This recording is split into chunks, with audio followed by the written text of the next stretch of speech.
Hey friends, it's Brother Brett. I just wanted to send this out. Our beloved leader, Leanne, had a great idea last week whenever she did our regular meetings, our staff meetings, to do them by video, and I asked her if I could do that for our staff support, and I think this will help us to be able to be more timely and be able to have a more regular schedule. So we're going to try. Let me know what you think. Hopefully this is going to be an encouragement. I always kind of start off by saying that it's first of all, it's a joy to work with each of you. I tell people all the time that I really do. I get up in the morning and I really can't wait to come to work, and never really had a kind of job where I felt like that. So it's meaningful to work with each of you, and I consider your friendships and just the opportunity just to be with you guys is something that is very meaningful in my life. So I also want to encourage you, I'm here for more than just our families. If you ever need to talk or whatever, just know that I'm available. And just would love to be able just to invest in your life and just want to be an encouragement to you. So this month, what I kind of want to talk about is an idea of just supporting one another. And it's important because one of the things that we all know that we all kind of have some very uniqueness about what we do, and those things that I oftentimes share with our families, that the folks that make it on the inpatient hospice are the ones that truly understand their calling. Those, and we've all seen it over the years, that if somebody's here for a job, it's not long that they become very unfulfilled, and this isn't really the kind of work that is going to be long lasting for them. And so there is a difference between showing up for a check every other Friday and doing something that you truly feel that you were called to do. And it doesn't take long to figure that out. We've worked with lots of people over the years, and it's always pretty obvious whenever somebody comes and it's like, yeah, I don't know whether this is really their gig or not. And so you know what I'm talking about. Calling is something that I believe is what brings fulfillment. It brings contentment.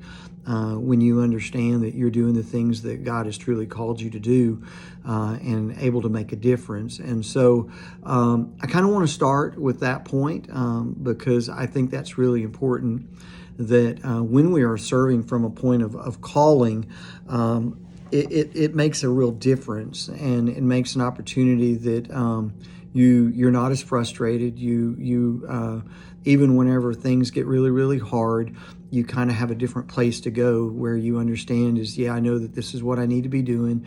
And today it's harder than it was last Tuesday, but I still believe that this is what God, because really what it comes down to is having a desire to make a difference in families' lives. And I think all of us deep down from a point of calling, that if we really look deep, that really is what it comes down to, is that I want to finish the day and I want to feel like that I made a difference in the lives of people, and not just our families, but with our coworkers. We get to laugh a lot, but we also walk through some pretty difficult things. If we're just honest, we're just human, and our families go through difficult times. We go through financial things. We go through spiritual dry spells.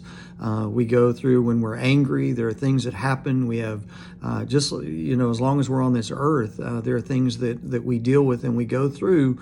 And so I think it's just important for us to understand, even though we're just human, and when we're going through those, how is it possible for us to be supportive of those around us? And so one of my favorite illustrations that I learned, probably 20 years ago at an event, I heard somebody, so it's not original with me, but it's been something that's really been important in my life.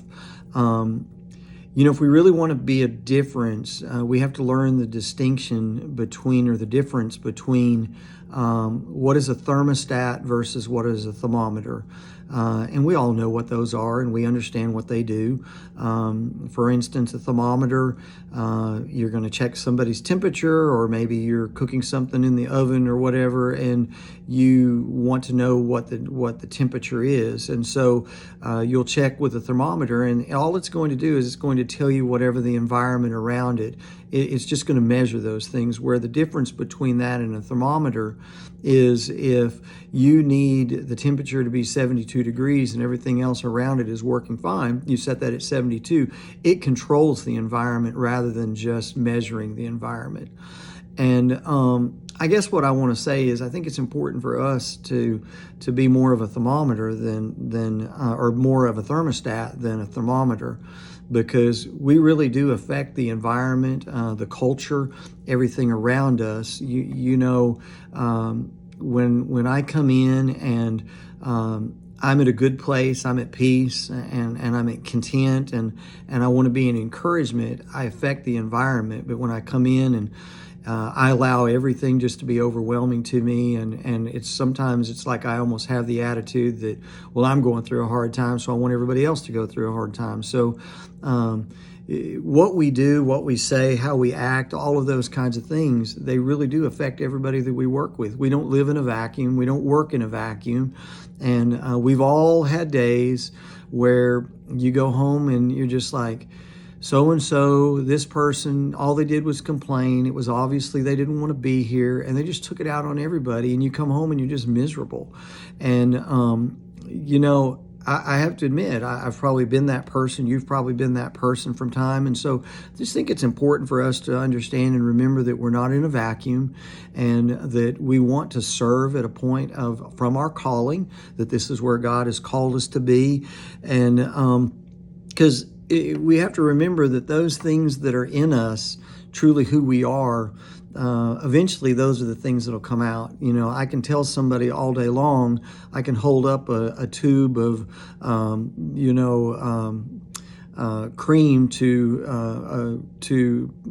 go on hemorrhoids, preparation H. And I can tell somebody all day long that that's a tube of Crest toothpaste. But when you squeeze that, what's inside is truly what's going to come out. And so that's how we serve. That's how the things that are in us are truly what's going to come out. And I can tell somebody all day long, but when they go to brush their teeth with Preparation H, they're going to realize that just because I told them that this was what was inside, it truly wasn't. And that's what happens when we get really pushed and we get really pressed. And so it's important for us to think about the things that we're investing and the things that we're putting in us. And so we need to be aware and proactive about self-help, first of all, so that we can be an encouragement to one another. I want to read a scripture to you. It's found in Galatians chapter 5, verse 13. It's going to be very familiar to you, because we talk about as we walk with the Lord that there's a difference between gifts of the Spirit and fruits of the Spirit. A lot of times I hear people say, well, I just don't really have the gift of patience. Well, the issue is that that's not a gift, it's a fruit. The difference is the gifts of the Spirit are the things that are given to individuals, and I may have the gift of preaching and you may not. You may have the gift of teaching and someone else doesn't. Those are special and unique gifts where the Spirit, the fruits of the Spirit are characteristics of Jesus. And if we possess God's Spirit in us, then we have the ability to allow Him to come through us. And that's when maybe you look at it and say, well, I don't have patience. Well, but He does. And if we will allow Him to work through us, then those are the things that will begin to come through our lives. So let me read that text to us right now. Starting in verse 13 of chapter 5 of Galatians, it says, "You, my brothers and sisters, were called to be free, but do not use your freedom to indulge the flesh." You know the difference between the flesh and the Spirit here. "Rather, serve one another humbly in love, for the entire law is fulfilled in keeping this one command: love your neighbor as yourself." That's difficult sometimes. If you bite and devour each other, watch out, or you will be destroyed by each other. So I say, walk by the Spirit, and you will be, and do not gratify the desires of the flesh. For the flesh desires what is contrary to the Spirit, and the Spirit what is contrary to the flesh. They are in conflict with each other, so that you are not to do whatever you want. But if you are led by the Spirit, you are not under the law. The acts of the flesh are obvious, and I'm not going to go through all of those. We know what they are: sexual immorality, impurity, debauchery, idolatry, witchcraft, hatred, discord, jealousy, rage, selfish ambition, all of those different kinds of things. But I want to skip on down where it says, I warn you, as I did before, that those that live like this will not inherit the kingdom. And basically what the Paul is saying here is that'll become your nature if you allow it. It says, but the fruit of the Spirit is love, joy, peace, forbearance, kindness, goodness, faithfulness, gentleness, and self-control. Against such things there is no law. Those who belong to Christ Jesus are crucified the flesh and its passions and desires. Since we live by the Spirit, let us keep in step with the Spirit. Let us not become conceited, provoking, and envying each other. Let me just kind of put that in just a real, basically, it goes back to the idea that we have a choice. And with this, I just assume that you know the Lord. And if you know the Lord, that means His Spirit's in you. The decision that we have to make every day, am I going to be led by Him or am I going to be led by me? And within me, I know that there's not anything good. And so it's easy for me to allow all of those other things to become what dictates how I treat everybody around me at work. And so when I humble myself and when I ask God's Spirit, even though a lot of times my desire is I want to be angry, I want to be selfish, I want to, all of those kinds of things because that's who I am. And but God's given me the power and the authority to be able to overcome those things if I allow His Spirit to come. And that's when I'm able to treat those around me differently. Let me read what that means one more time, and then we're going to be done here. It says, but the fruit of the Spirit is love. We all know what love is about. Joy. Joy is the idea of having joy even in the midst of difficult moments. It's not based on our circumstances. It's about possessing God's Spirit in us. Peace in the middle. It doesn't necessarily, listen, there are a lot of times on our floor that there's not what we would call quote unquote peace. But peace is something that comes that God grants to His children, even amidst that. Forbearance, to being able to put up with those things. Kindness, goodness, gentleness, faithfulness, and self-control. All of those different kinds of things, they're all the characteristics of Jesus. And those are the things that truly will bring comfort in our lives. And when we are allowed those things to come in, then we truly can be a thermostat rather than just allowing all of our environment to tell us who we are. The power comes from within us, not from out. In Romans, it talks about being transformed, not being conformed, but being transformed.